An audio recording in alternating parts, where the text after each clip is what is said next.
go sit in a field and talk about presets.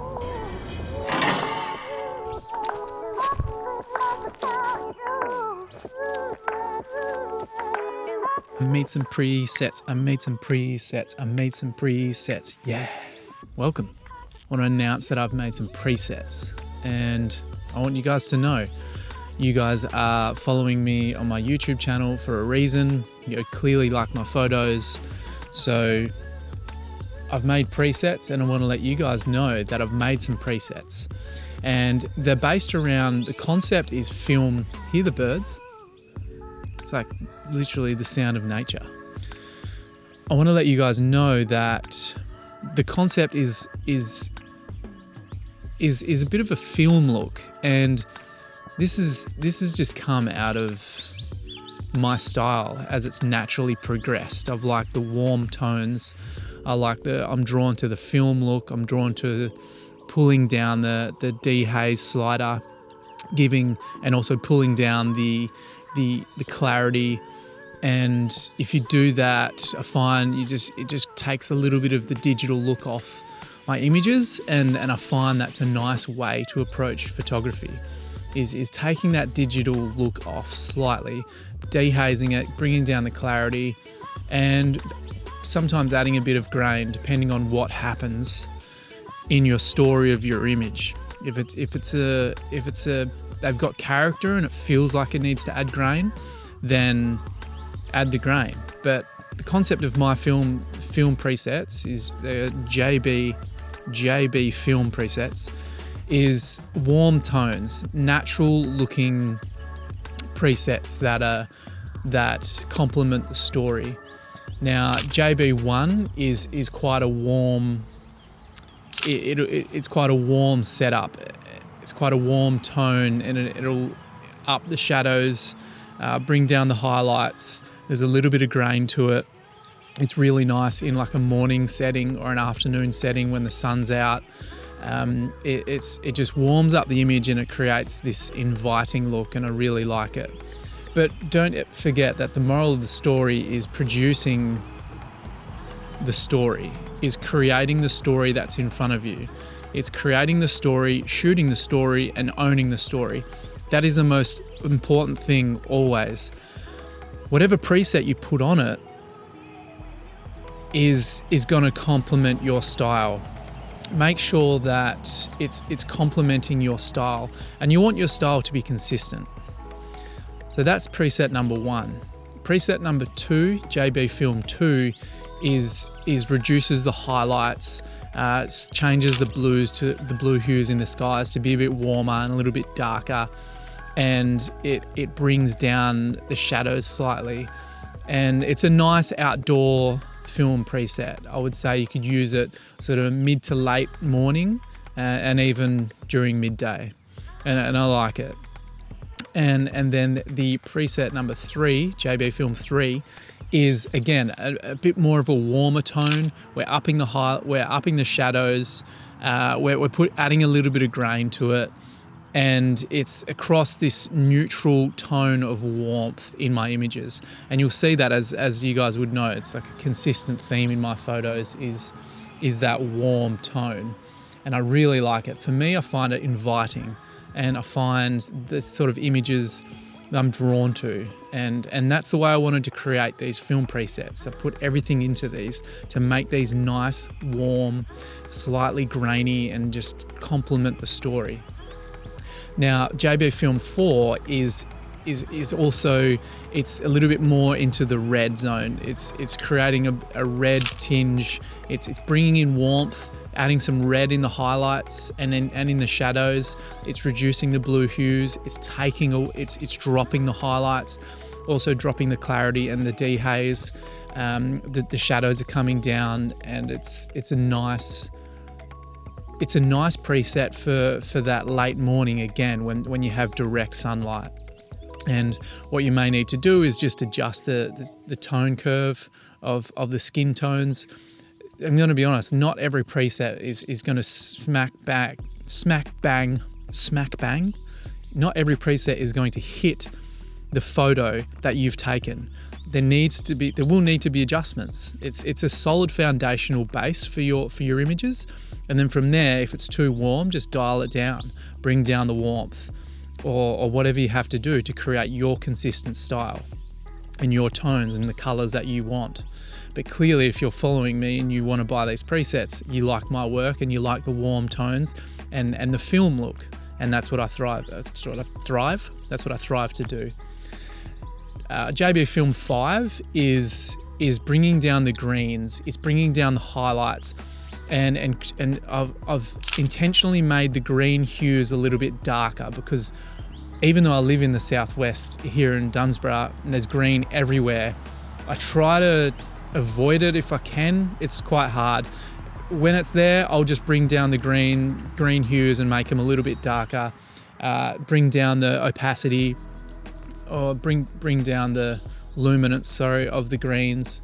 It's reducing the highlights. It's creating a bit more of an even tone across the image. It's not as warm. JB Film 5. It's a little bit cooler, but you'll notice it looks really nice when it's shot on a overcast day. It just evens out the colors. Nothing too vibrant and oversaturated. It will just... There's actually a fair few cars around. This thing on? Hope so. Mosquito on my face. It will bring down... Yeah, it will just bring down the harshness of all the colors and the highlights. And I think it's really complementary to create this lower exposure. So if it's like a quieter, diffused, it works well. As you can see in this wedding image, it works well on a overcast day where I've brought with the highlights coming down. It reduces the greens and it creates this nice and even tone curve, really, of tones that's complementary to one another. Nothing too oversaturated. And that's what I'm going for in the JB Film 5. So this is the announcement. I've made some presets for you guys. So if you want to buy them. They're only $25, and I put a lot of time and effort into these, starting from a few years ago, trying to just find my style. What is my style, and what is your style? Have a think about what you like. Is it this warm feeling to that complements the images? Is it cooler? Is it grainy? What are you crushing the highlights? What are you doing with the shadows? For me, it's always bringing down the highlights. I like to usually try and probably overexpose in my photos a little bit. I love to shoot into the sun. I love that backlight, and I love getting those sun flares. So there's a lot of shadows in my images, I guess, a lot of the time. So I pull up the shadows. And bring down the highlights, add some warmth, reduce the bring down the dehaze and the clarity, just to make it to try and emulate a bit of a film look. And I know the film look has a green hue throughout it. I've sort of removed that and made it warmer instead. And that's what I've been going for. But ultimately, it's story. It's the storytelling aspect that comes down to it. It's the narrative. It's bringing in... The narrative is something that complements the story. The narrative is a series of connected events which make a good story. And essentially, every time you go into a shoot, that's what you should be doing. It's complementing the narrative to the story. And that's how you use different type of focal lengths. What focal length are you doing to complement your story? Go in with something wide and to go into something that the scene with a wide shot is always nice. You can, I've got a bee here. See if I can get some SMR or ASMR, what it's called. So to come back to story, it is that narrative. How can you connect these series of events to create the story? And in my mind, it's shifting up some lenses. It's going in with something wide, whether it's 24 or 35 mil, and then you're setting up the story. It's a cutaway to what's happening. It's a wide shot, and then go in with your 50 mil and get the details And don't ever forget the details, because when you can put something in your carousel on Instagram and you've got a nice wide shot and then you're complementing them with the details and what's happening in that story, that is a really nice feeling, because there's a dynamic amount of shots there. And so look for the dynamic images, because that creates more.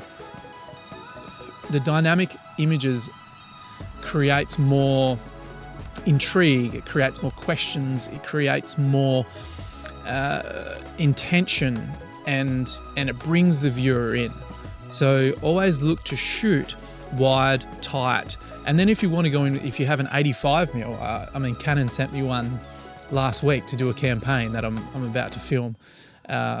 And you want to, the 85mm really brings that compression in.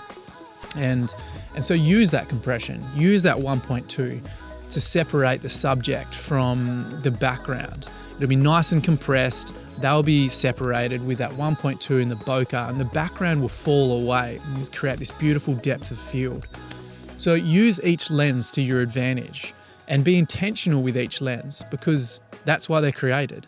You want the wide to set up the shot and what's in the environment around the subject. And you want the 50mm to be tight and create a little bit of depth from that background. And then really 80 plus in that focal length really creates that depth, that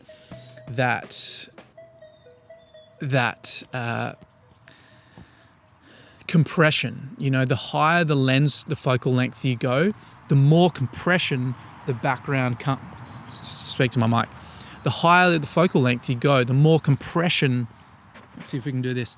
The higher the focal length you go, the more compression from the background to your subject. So when you're shooting on a 200mm, you'll see that it looks like the background in a bush or whatever it is behind the subject is like right behind them. So it all comes down to what you want to do. Higher the focal length, more compression. Lower the focal length, 24mm-ish, is going to have a really wide, and the background's going to look like it's a lot further behind them. So think about the story, think about what you're trying to do, your intent, be intentional with your images in the first place, and then the presets complement that image. Always think about story, location, character, event. Create that in that combination, in that narrative, and go into each shoot thinking about that, and you can't go wrong. There's my announcement. I have presets. This is kind of a boring video, but hey, it's just want to let you guys know they're there. They're on my website for 25 Australian dollars. If you want to buy them, jump in, have a look. I think you'll love them, and apply them to your photos, tag me, let me know how they look, let me know how they feel, and I would love to see your images with my presets on them. That would be outstanding. And by the way, please like, subscribe, share, subscribe to the channel. There's plenty more information coming, education, trying to get you guys involved and get some help you guys. I want to help the community.